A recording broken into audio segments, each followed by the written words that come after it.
जय हिंद।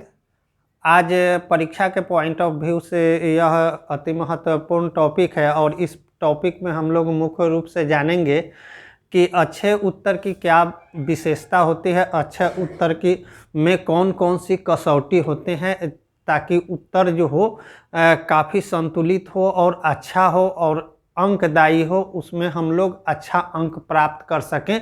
तो अच्छे उत्तर को हम लोग कैसे लिखें, उसकी क्या मुख्य विशेषता होनी चाहिए, यह मुख्य रूप से टॉपिक जो है मैट्रिक और इंटर के एग्जामिनेशन को मुख्य जो परीक्षा होने वाली है लिखित परीक्षा, उसको मद्देनज़र रख के बनाया गया है।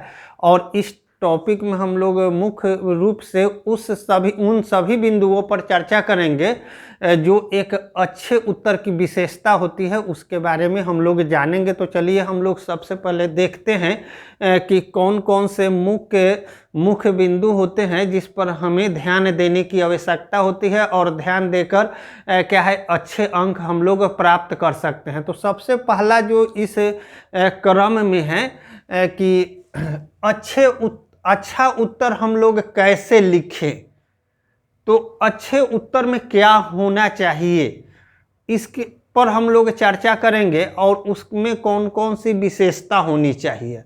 तो सबसे पहले जो अच्छा उत्तर का जो पहचान है, क्योंकि जो आप लिखित परीक्षा देते हैं वहाँ जो आपका प्रेजेंटेशन होता है वह आपके द्वारा लिखे गए, कॉपी पर लिखे गए उत्तर ही होता है, वही आपका परीक्षा से क्या कराता है, प्रेजेंटेशन कराता है और उसी के आधार पर आपको अंक प्राप्त होते हैं। तो कहा हुआ है कि सुंदर लिखावट कैसा होना चाहिए, सुंदर होना चाहिए। इस क्षेत्र में महात्मा गांधी भी बोले हुए हैं कि बिगड़ता सुलेख जो है क्या है, अधूरी शिक्षा की निशानी है। पूर्ण शिक्षा के लिए सुलेख जो होना चाहिए वो काफ़ी अच्छा, सुंदर, उत्कृष्ट होना चाहिए, प्रभावी होना चाहिए। तो सुंदर लिखावट इसके सबसे प्रथम सोपान है, मुख्य बिंदु हैं। और लिखावट अगर सुंदर है तो क्या होता है कि एग्जामिनर जो कॉपी चेक कर रहे होते हैं उनके सामने आपका अच्छा प्रेजेंटेशन होता है, एक सकारात्मक उनमें भाव आती है, सकारात्मक आपके साथ सोच बनता है और वो क्या होते हैं कि आपको अच्छे अंक देते हैं।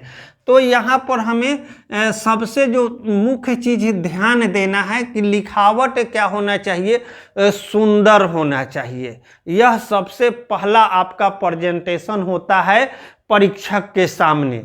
तो अगर लिखावट सुंदर है तो आप इतना निश्चित समझ लीजिए, जितने भी मैट्रिक, इंटर या ऑनर्स के जो लिखित परीक्षा का एग्जाम देते होते हैं वो कहीं न कहीं अन्य विद्यार्थियों की तुलना में 5 से 10 नंबर अधिक लेकर आएंगे। तो ये क्या होता है कि सुंदर लिखावट क्या होती है, सबसे आपका प्रेजेंटेशन कराता है, पहला पॉइंट। दूसरा है कि सुंदर लिखते हैं, उसके साथ साथ उसमें शुद्धता भी होनी चाहिए, बर्तनी संबंधी जो जैसे हर्षिकार, दीर्घिकार, एकले, दुल्हे, इन सबों का हमें लिखते समय क्या रखना है, ध्यान रखना है। तो एक यह पॉइंट हो गया कि सुंदर लिखकर और शुद्ध लिखकर हम लोग अच्छे अंक प्राप्त कर सकते हैं। अच्छे उत्तर के ये प्रमुख प्रथम विशेषता होती है। दूसरा है भाषा की सरलता। अब दूसरा क्या हो सकता है बिंदु, भाषा की सरलता या सहजता। हम जो उत्तर लिख रहे हैं उसका भाषा इस तरह से होना चाहिए कि सहज हो, सरल हो, स्पष्ट हो, सहज हो, सरल हो, स्पष्ट हो, ताकि परीक्षक पढ़ते ही आपके उत्तर को पढ़ते ही समझ जाए कि विद्यार्थी अच्छा लिखा है। तो भाषा क्या होनी चाहिए, सरल होनी चाहिए, सहज होनी चाहिए और स्पष्ट होना चाहिए। इसमें लैंग्वेज चाहे जो भी हो, हिंदी, इंग्लिश या संस्कृत जो भी हो, लेकिन उसकी भाषा हम लोग सहज रखेंगे, स्पष्ट रखेंगे। क्लिष्ट शब्दों का प्रयोग बहुत ज़्यादा अपने उत्तर में नहीं करेंगे, क्योंकि कभी कभी क्या होता है कि जो हम क्लिष्ट शब्द का प्रयोग करते हैं मूल रूप से वह अपने अर्थ को स्पष्ट न करके विशेष अर्थ की ओर संकेत करने लगते हैं।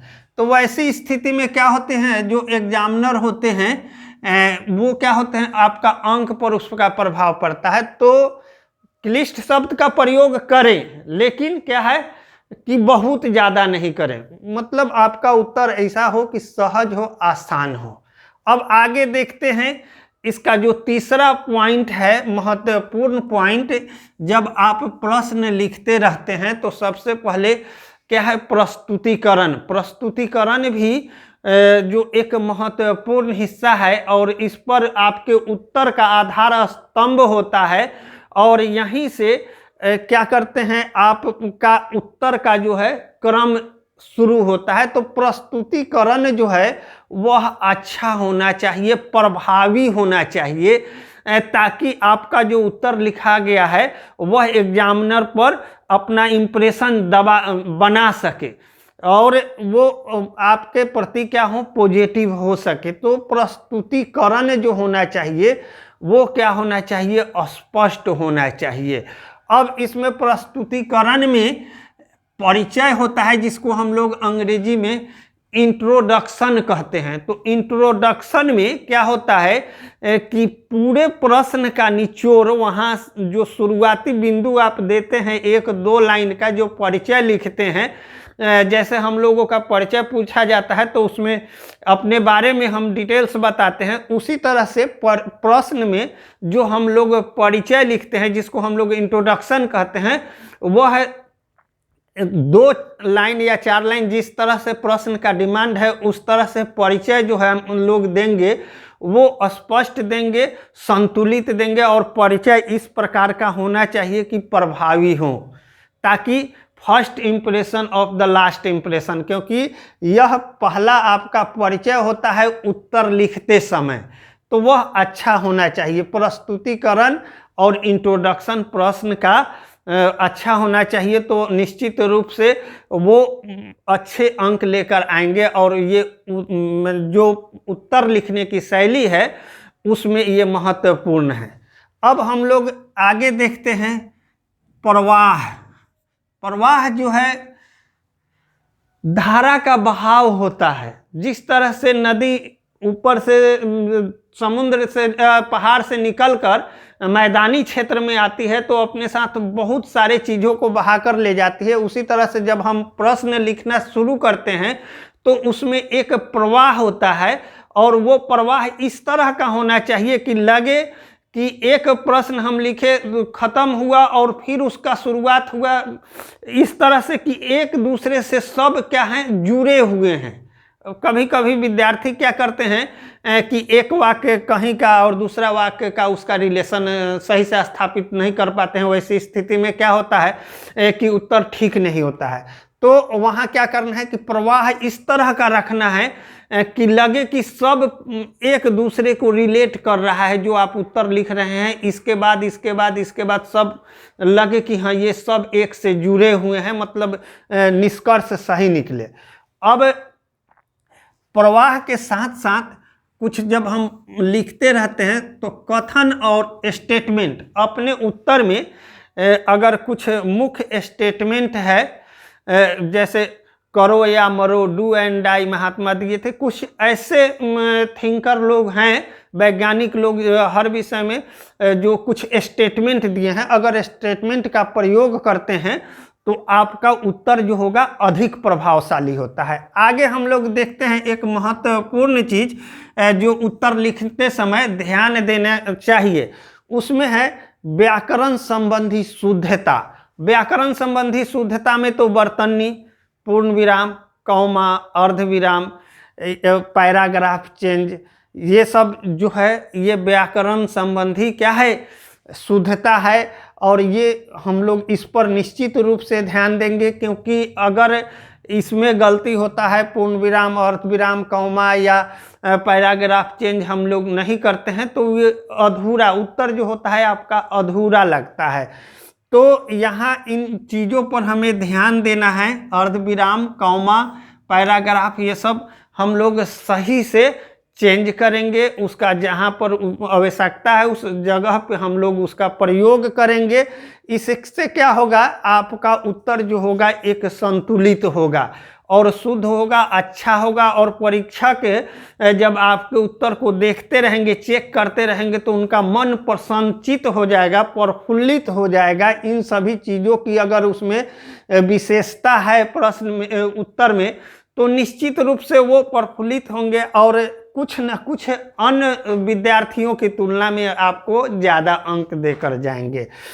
अब हम लोग जो छठे बिंदु पर चर्चा करने जा रहे हैं, वो जब हम उत्तर लिखते रहते हैं तो उस समय क्या होता है कि उत्तर का इंट्रोडक्शन देते हैं और उसके बाद क्या होता है, उसका एक प्रस्तुतिकरण, जो जिसको हम लोग परिचय, इंट्रोडक्शन के बाद में प्रश्न का मुख्य भाग होता है। उत्तर में जो मुख्य भाग हम लोग लिखते हैं, तो उसमें क्या करना चाहिए हमें, मुख्य भाग लिखते समय कहीं कहीं हमें ग्राफ, अगर ज़रूरत है तो, सभी प्रश्नों में इन सभी चीज़ों की आवश्यकता नहीं होती है, ज़रूरत है तो ग्राफ, नक्शा या कोई डाटा है, अगर जनसंख्या संबंधी आप कोई प्रश्न लिख रहे हैं, आपके पास डाटा है, तो उस डाटा को मेंशन करेंगे अपने उत्तर में। उसके बाद कोई कोटेशन है, विशेष कुछ कोटेशन है या कोई कहावत है, तो उसका भी आप प्रयोग करेंगे, ताकि आपका उत्तर जो होता है वह क्या होता है, प्रभावशाली होता है, शक्तिशाली होता है। और जो परीक्षक जो चेक करते रहते हैं कॉपी, उन पर वह प्रभाव डालता है। इन सब चीज़ों का अगर हम लोग तालमेल सही से स्थापित करेंगे तो निश्चित रूप से उत्तर जो होगा काफ़ी संतुलित होगा। अब आगे हम लोग देखते हैं कि प्रश्न के सभी भागों का संतुलित उत्तर।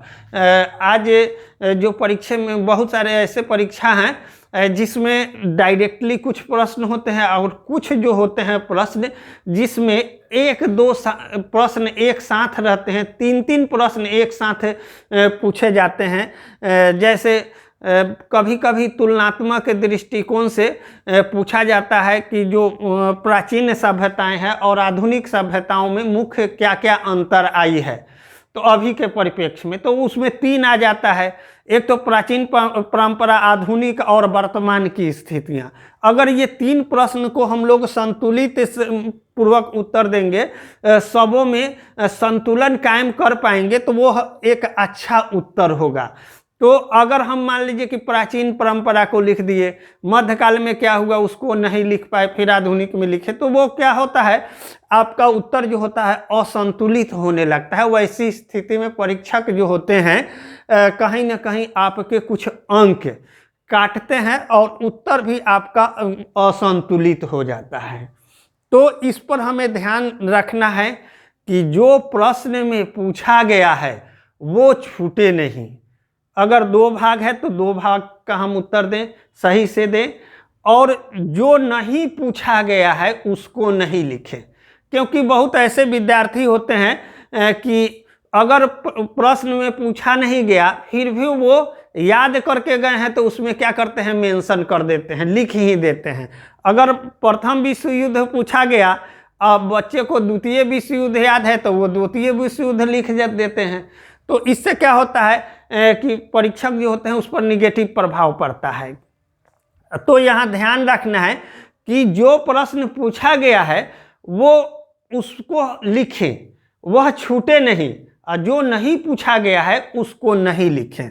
तो यहाँ ये बात है। तो प्रश्न की सभी भागों का संतुलित उत्तर देना है। और सबसे अंतिम जो इसका भाग है वो निष्कर्ष।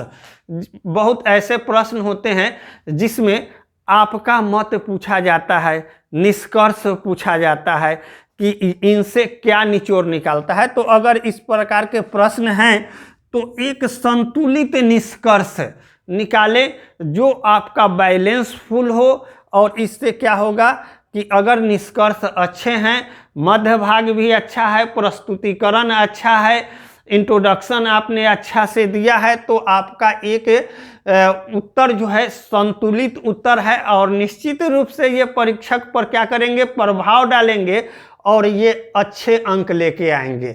तो अच्छे उत्तर का जो मुख्य विशेषता यही 7-8 विशेषता है, और ये विशेषता जो है क्या है, एक संतुलित उत्तर को स्थापित करती है। और ये अच्छे उत्तर के मुख्य कसौटियां हैं, और अगर इस कसौटी पर आप कस कर उत्तर देंगे तो निश्चित रूप से आपके अच्छे अंक आएंगे। और नेक्स्ट वीडियो में हम ये बताएंगे कि सफलता के मूल मंत्र क्या हैं और सफल होने के लिए क्या क्या चीज़ चाहिए, तो इसके बारे में हम बताएंगे नेक्स्ट वीडियो में। और ये मुख्य रूप से मैट्रिक इंटर के जो परीक्षा अभी होने वाले हैं उनके लिए काफ़ी ये महत्वपूर्ण है। अगर इन सब बातों पर वो ध्यान देते हैं तो निश्चित रूप से उनको अन्य विद्यार्थियों की तुलना में 25-30 नंबर अच्छा आने की संभावनाएं हैं। तो आप लोग इस पर ध्यान दीजिएगा, और मिलते हैं हम लोग नेक्स्ट वीडियो में। तब तक के लिए धन्यवाद।